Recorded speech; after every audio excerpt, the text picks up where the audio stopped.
Amém? Vamos rezar junto?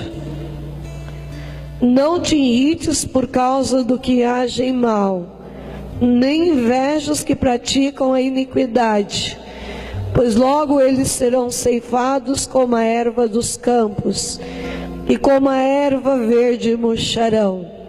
Espera no Senhor e faz o bem, habitarás a terra em plena segurança. Põe tuas delícias no Senhor, e os desejos do teu coração, e Ele atenderá. Confia no Senhor a tua sorte, espera nele, e Ele agirá. Como a luz fará brilhar a tua justiça, e como o sol do meio-dia o teu direito. Em silêncio abandona-te ao Senhor, põe tua esperança nele. Não inveja o que prospera em suas empresas, e leva a bom termo seus maus desígnios. Guarda da ira, depõe o furor. Não te exasperes, que será o mal. Glória ao Pai, ao Filho e ao Espírito Santo. Não te irrites por causa de quem age mal.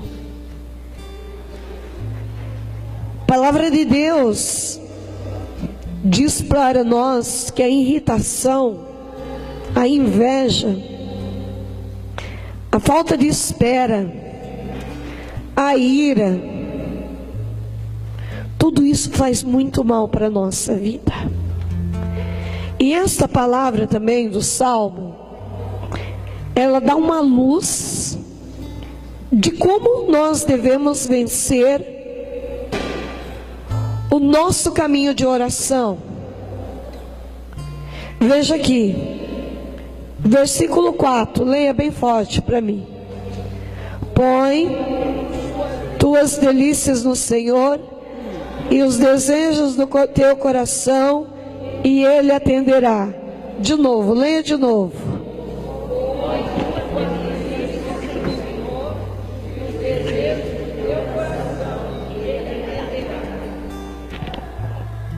Quem aqui, no percurso do caminho, tem uma causa que já reza há anos e não viu a vitória nesta causa? Levante a mão. Quem aqui que tem uma intenção, que pede para Deus há muito tempo e não viu uma resposta? Levante a mão. Eu tenho várias. Maioria do povo, né? Bem, a palavra de Deus vem nos dar uma orientação. Primeira coisa para a gente vencer uma causa diante de Deus, eu tenho que estar com a minha confissão em dia. O pecado, diz Isaías 59, que é uma barreira que me impede de estar em união com o meu Deus. E a palavra de Isaías 59 diz que não é os olhos do Senhor que deixou de nos ver, e nem seus ouvidos que deixaram de nos escutar, mas é o meu pecado que colocou uma barreira entre eu e Deus. É necessário rever a vida, meu irmão. Aonde existe um pecado que você ainda não teve coragem de confessar, a brecha que a gente dá para enfraquecer a nossa oração é o pecado. Essa é uma brecha muito grande.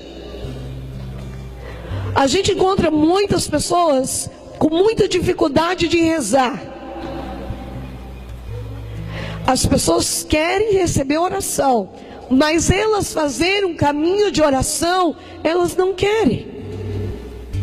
O pecado, então, é uma barreira entre eu e Deus. Inveja, ira. Quantas pessoas invejosas no mundo? Ah, irmã, não tem nada a ver inveja. A inveja mata você, meu irmão.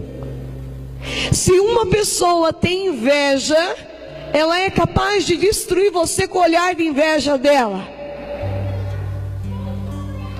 Por isso a palavra de Deus também nos orienta: cuidado com as pessoas que estão mais perto de você, por aquilo que você revela de coisas que são tuas para ela. Nem todo mundo é de confiança. E eu digo mais: muitas das suas orações não foram respondidas porque você não guardou sigilo delas. O sigilo é uma arma de poder para vencer numa batalha. Vamos supor, você tem um sonho de montar uma empresa.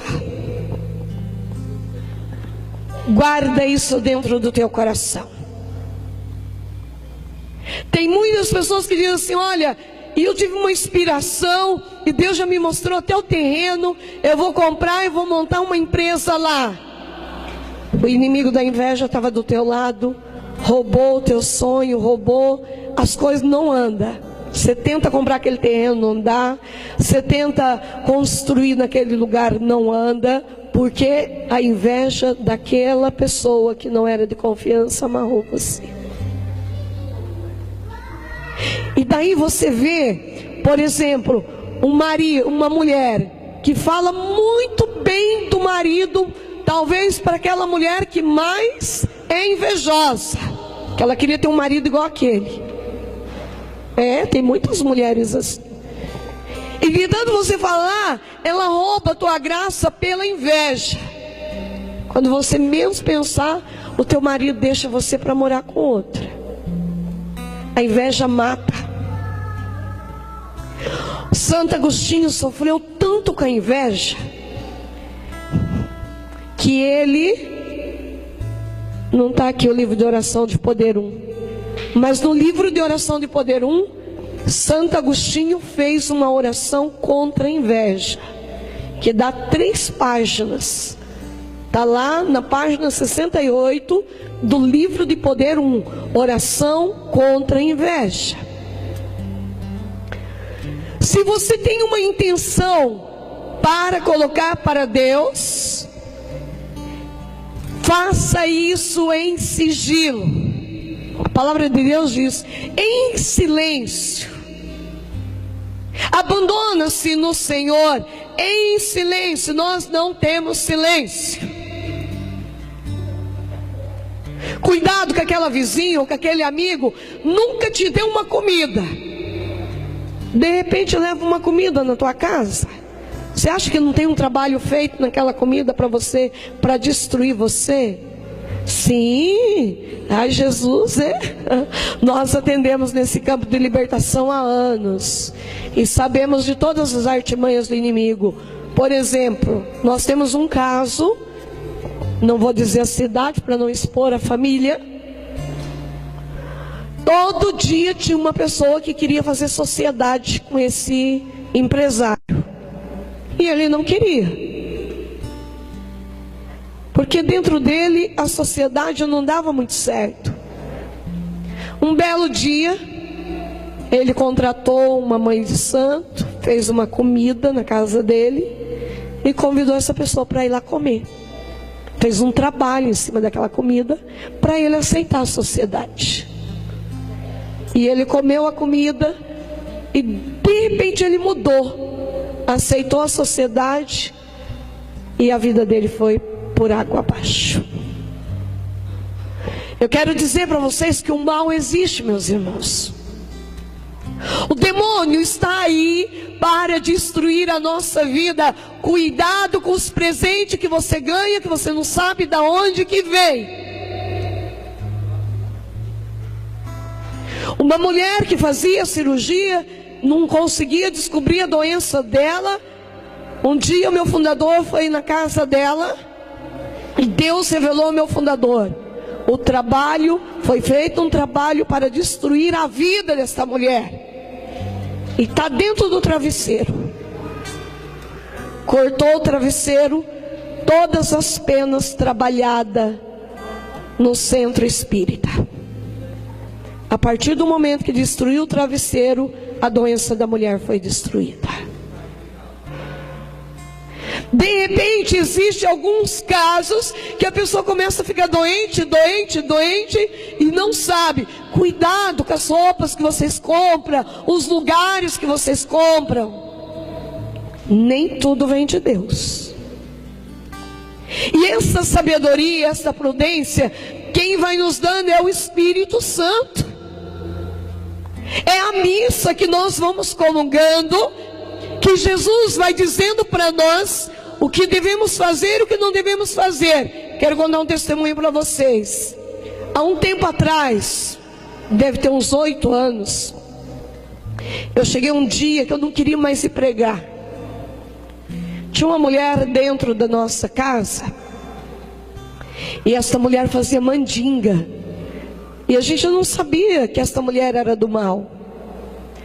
E essa mulher, ela trouxe muitos danos para a vida do meu fundador, para a minha vida. Um dia ela deu uma melancia para o meu fundador, ele comeu, passou muito mal.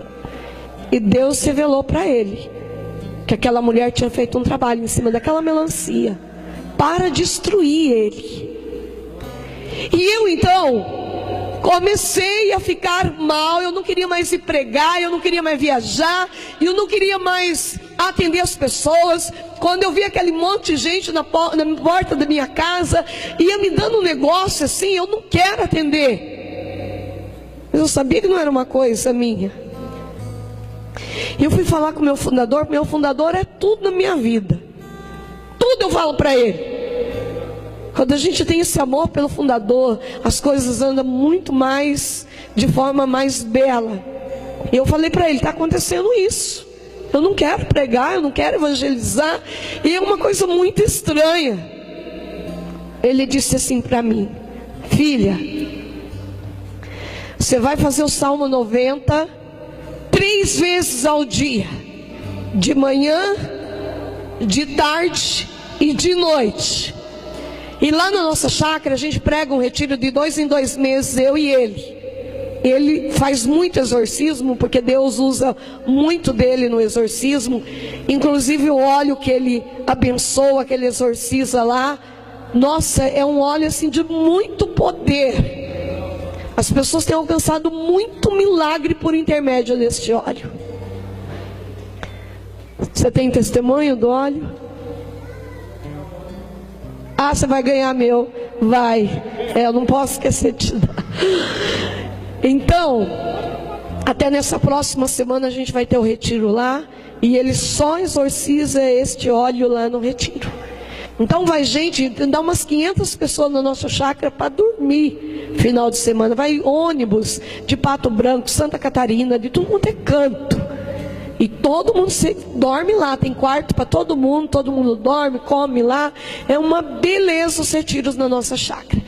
E assim, o bonito dos retiros lá é que vai a mãe, o pai, os filhos, a namorada dos filhos. E aí ele disse assim, você vai pegar esse óleo, quando você rezar de manhã o Salmo 90, você vai se ungir com esse óleo. Quando você rezar de novo o Salmo 90 à tarde, você vai se ungir com esse óleo. Quando você rezar de noite esse Salmo 90, você vai se ungir com esse óleo. E eu comecei a fazer isso. Eu consegui entender que o que faz um milagre na vida de uma pessoa é a obediência e a fidelidade em fazer aquela oração. Quando existe uma pessoa na frente que diz para você, filho, nós vamos traçar um caminho de oração com você. Uma coisa é você dizer assim, todo dia eu rezo um salmo. Outra coisa eu dizer para você, olha, hoje você vai rezar o Salmo 1, amanhã o Salmo 2, depois de amanhã o Salmo 3.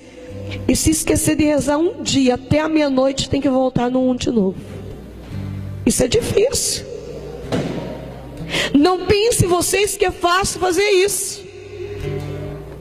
Mas eu quero que vocês entendam que Deus foi colocando para mim, para o meu fundador, que nós precisamos ter disciplina na oração. É a obediência dessa disciplina que faz o milagre acontecer. Todo dia eu rezava de manhã, de tarde, de noite, aquele Salmo 90. Eu acho que não deu um mês. Eu fui para o retiro do Padre Wilton e eu caí nos prantos de choro. Mas houve uma libertação que eu senti assim, sabe, o meu ser inteiro queimando. E eu chorei, que eu não conseguia mais parar de chorar.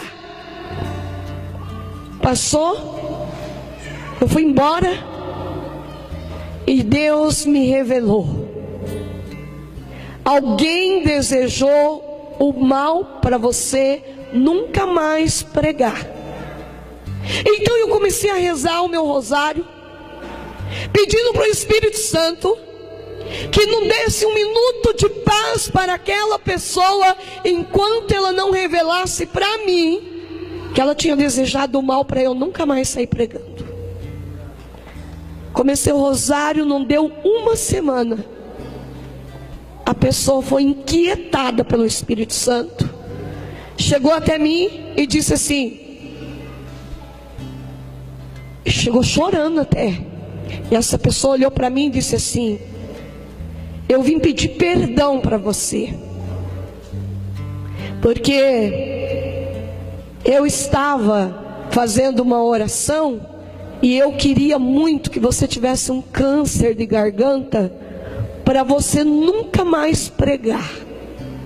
Ela falou isso para mim e eu me arrepiei inteira. E ela olhou para mim e falou assim: eu te peço perdão. E hoje, em nome de Jesus, eu quebro esse mal que eu desejei para você. Eu perdoei, amei profundamente esta pessoa, e desde esse dia minha vontade de pregar, de evangelizar, voltou em forma duplicada. Existe muito mal que desejam para nós, que está escondido, mas a oração é a luz, e só pela oração que eu vou conseguir com que a luz brilhe para me mostrar aonde está a raiz do meu problema. De repente você ia à missa todo dia, e do nada você para de ir à missa. Você acha que isso é normal? Não é, de jeito nenhum. De repente você rezava o rosário todo dia. Olha, meus irmãos, tem muita gente que tem inveja da tua vida de oração, e por isso do nada você para de rezar, e você acha que não precisa rezar tanto, e não precisa de fazer tanta missa, e não precisa de ir em tanto rosário, e não precisa rezar 1000 Ave Maria. Pode ter certeza que tem alguma coisa por trás disso, mas é a oração que vai fazer brilhar na tua vida aonde está a raiz do problema. Quantos que a gente vê que está dentro da igreja engajado com Deus e se perde no meio do caminho? Porque o mal existe, e o mal está aí para destruir você. Quantas pessoas que você põe para trabalhar dentro da tua casa, e todo dia você chega, a tua imagem está quebrada, porque odeia as imagens? Será que aquela pessoa é uma pessoa certa para trabalhar na tua casa? Será que uma pessoa que carrega sobre ela um mal, que faz pacto com seitas e com tantas outras coisas, é a pessoa correta para fazer comida para você? E de repente você tem aquela sonolência, aquele mal-estar, aquele desânimo, que você não consegue fazer nada na tua vida, e você acha que isso provém do Espírito Santo? Não, o Espírito Santo é um Espírito Santo de coragem.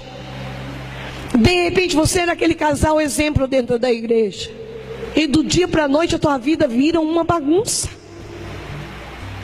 O teu marido vai morar com outra. Pode ter certeza que existe uma raiz maligna por trás de tudo isso.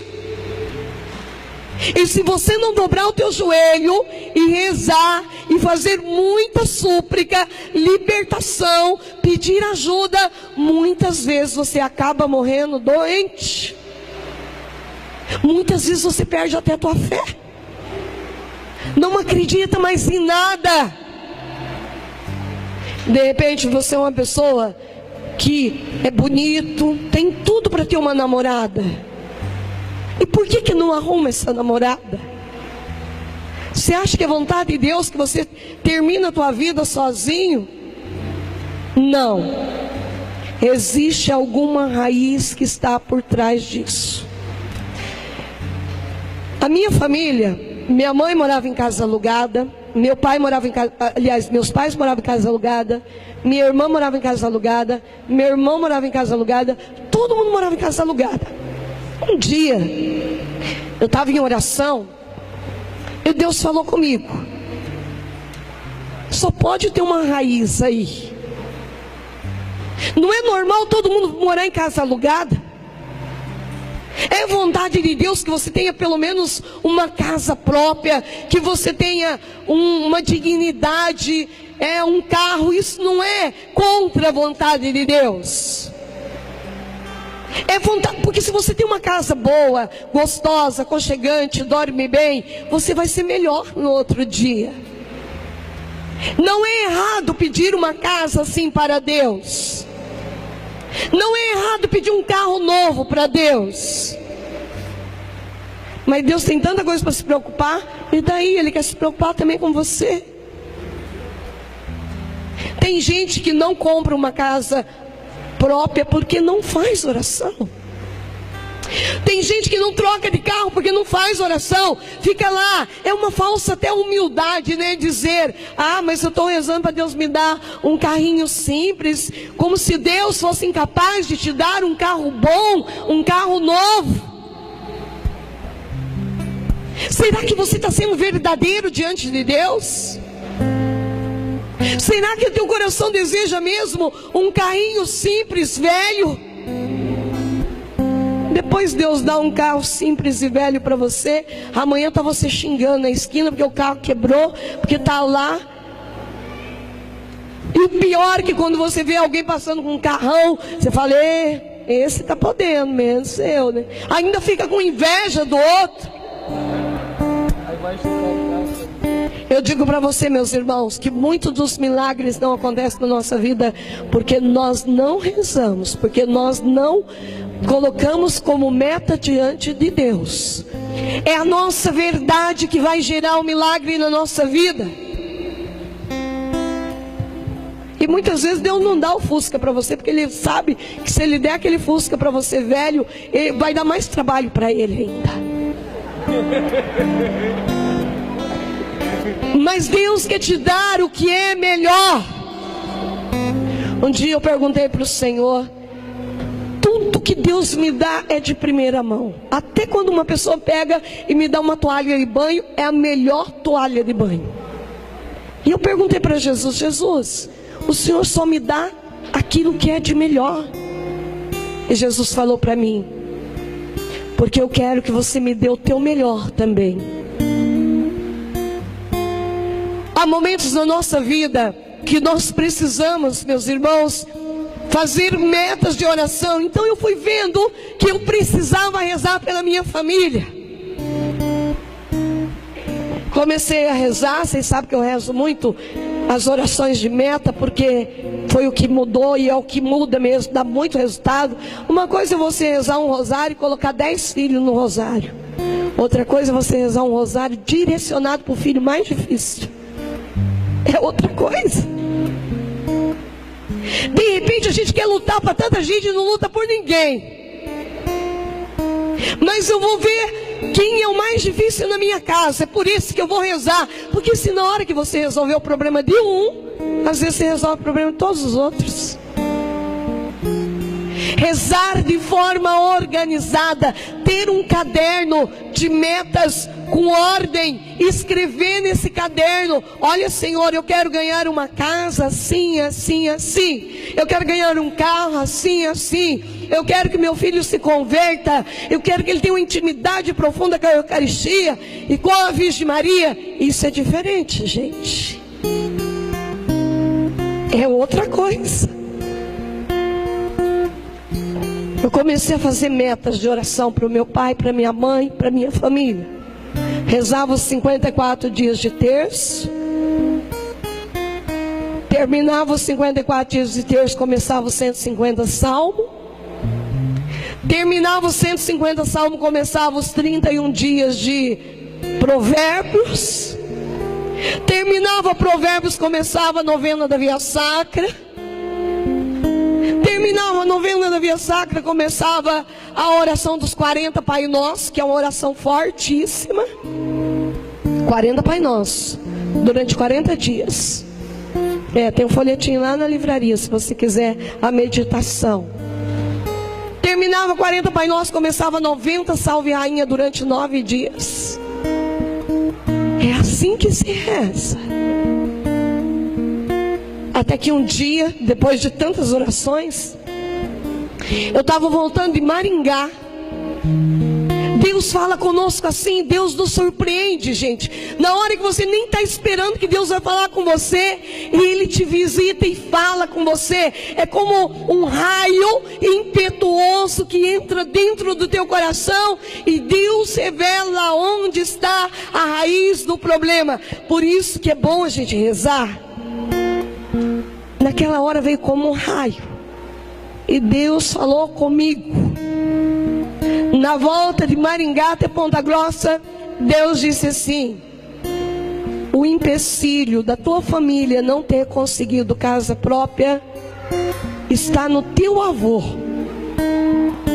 O teu avô morreu em pecado. O teu avô está no purgatório. Parece loucura dizer isso, né? Eu não sabia nada do pai da minha mãe, dessas coisas. Foi Deus que me falou.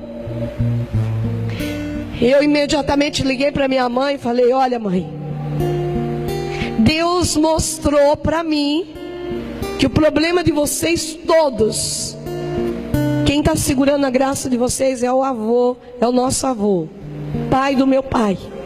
A minha mãe nunca tinha dito nada para mim. Ela pegou e disse assim: minha filha, sabe que você tem razão? E eu vou até te dizer que pecado que teu avô morreu. Ele nunca quis casar com a sua avó. Eles viveram a vida inteira em pecado de fornicação e morreu com esse pecado. Eu não tenho dúvida que por causa desse pecado meu avô estava no purgatório. Quando Deus me revelou isso e minha mãe falou isso, já me veio uma luz de fazer as missas gregorianas pela alma do meu avô, que pouquíssimos padres fazem missa gregoriana. São 30 dias de missa seguido, só nesta única intenção. Eu arrumei um padre e mandei esse padre fazer 30 dias de missa para mim. Paga uma taxa que a cúria pede para pagar, paguei as missas. 30 dias de missa. Esse padre chegou para mim e falou assim: nunca mais eu quero fazer missa gregoriana. Ele sofreu horrores nesses 30 dias de missa. Horrores. Mas quando terminou esses 30 dias de missa, Deus libertou a minha família inteira. Meu pai, de repente, ele tinha uma casa, vendido uma casa no Mato Grosso, e a pessoa não deu conta de pagar, devolveu a casa para ele. Meu irmão comprou a casa própria, minha irmã comprou a casa própria, desenrolou toda a situação da minha família. Toda. Vocês estão entendendo a importância de se rezar, gente? As pessoas podem dizer para você que é exagero. As pessoas podem olhar para você e falar: para que ficar rezando tanto? Desse jeito você vai ficar louco. Eu digo para você: você fica louco se você não rezar. Porque a oração, ela vai dissolvendo nossos problemas, como o sol do meio-dia dissolve a escuridão da noite. A oração é esta luz que vai iluminando nossos caminhos e vai nos fazendo andar com plena segurança. A oração, ela é a luz que brilha, que ilumina e que mostra onde está a raiz do nosso problema. Só a oração pode fazer isso. Então, para que eu possa ver resultado nas minhas orações, a palavra de Deus está dizendo: abandona-te em silêncio os desejos do teu coração.